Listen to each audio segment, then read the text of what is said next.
Kadapa municipal corporation సమావేశంలో mayor shocking నిర్ణయం తీసుకున్నారు. కడప కమిషనర్ సహా 7గురికి మేయర్ సురేష్ బాబు షోకేజ్ నోటీసులు జారీ చేశారు. శుక్రవారం జరిగిన జనరల్ బాడీ సమావేశానికి ఆటంకం కలిగించారంటూ నోటీసులు ఇచ్చారు.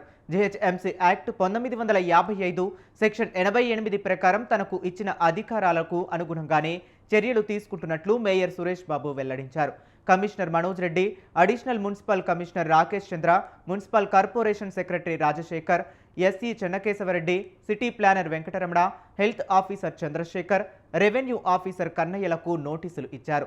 7 రోజుల్లో లిఖితపూర్వక వివరణ ఇవ్వాలంటూ ఆదేశాలు జారీ చేశారు.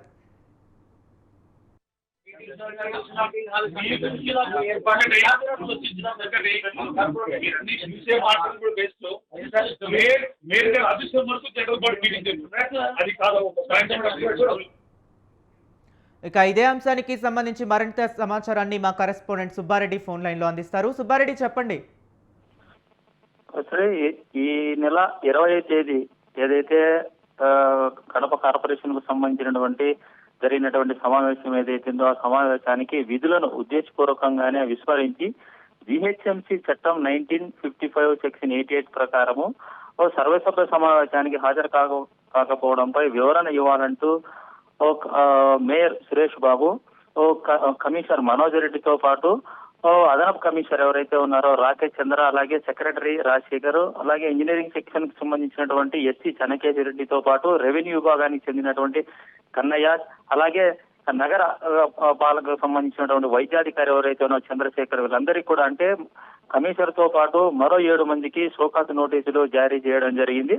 అంటే ఈ 20వ తేదీ అయితే జరిగిందో సమావేశానికి సంబంధించి తనతో పాటు 38 కార్పొరేటర్లు, అలాగే కోఆప్షన్ సభ్యులు, ఎమ్మెల్సీ రామచంద్రారెడ్డితో పాటు సర్వసభ్య సమావేశానికి హాజరయ్యేందుకు నగరపాలక సంస్థ ఏదైతే ఉందో సంస్థ ప్రాంగణంలో ఉన్నటువంటి కాన్ఫరెన్స్ హాల్ వద్దకు వచ్చామని, ఆ కాన్ఫరెన్స్ హాల్ కు సంబంధించినటువంటి తలుపులు ఏవైతే ఉన్నాయో తలుపులు తెరవకపోవడము, ఇదంతా ఉద్దేశపూర్వకంగానే కమిషనర్ తో పాటు సంబంధిత అధికారులు కూటమి ప్రభుత్వానికి కొమ్ము కాస్తూ ఈ సమావేశం జరగకుండా అడ్డుకున్నారనేటువంటి దానికి సంబంధించి మేయర్ సురేష్ బాబు తనకు ఇచ్చినటువంటి అధికారాలు అంటే అధికారులకు ఇచ్చినటువంటి నిబంధనలు ఏవైతే ఉన్నాయో వాటిని తుంగలో తొక్కి సమావేశానికి రాకపోవడం దానికి సంబంధించి నోటీసులు జారీ చేసినట్లు మేయర్ సురేష్ బాబు చెప్పడం జరిగింది. ఆ నోటీసులో దానికి సంబంధించినటువంటి వివరాలు ఏవైతే ఉన్నాయో వాటినన్నింటినీ క్షుణ్ణంగా పేర్కొంటూ ఈ నోటీసులు జారీ చేసినటువంటి పరిస్థితి ఉంది. అయితే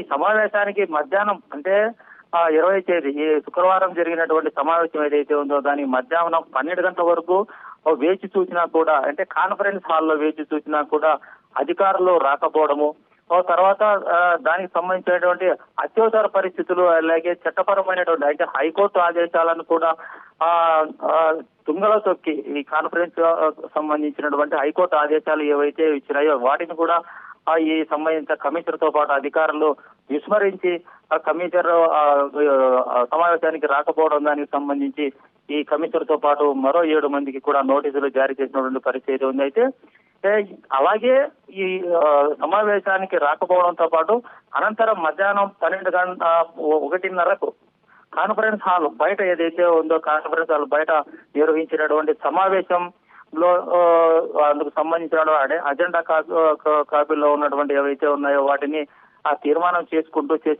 నిర్వహించినటువంటి సమావేశానికి కూడా అది చెల్లదంటూ కమిషనరు మేయర్కు నోటీసులు జారీ చేయడం కూడా ఆ హైకోర్టు ఆదేశాలకు వ్యతిరేకంగా ఉన్నాయనేటువంటి దాన్ని దృష్టిలో పెట్టుకొని మేయర్ సురేష్ బాబు కమిషనర్ మనోజ్ తో పాటు మరో 7 మందికి ఈ నోటీసులు జారీ చేయడం జరిగింది.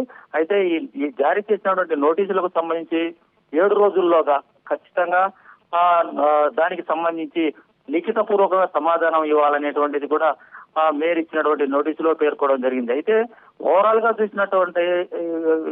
గా చూసినట్లయితే ఈ ఏదైతే ఈ నెల 20వ తేదీ జరిగిందో సమావేశానికి సంబంధించి ఇరు వర్గాల మధ్య జరిగినటువంటి అంటే అటు మేయర్ కావచ్చు, ఇటు పక్క ఎమ్మెల్యే మాధవిరెడ్డి కావచ్చు, వీళ్ళు ఇద్దరి మధ్య జరిగినటువంటి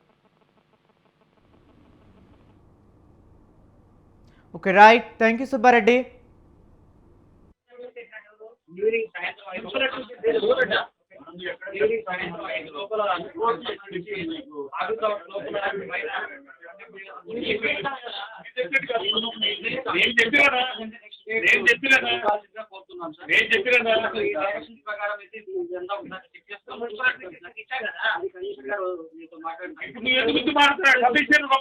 చెప్తున్నా అది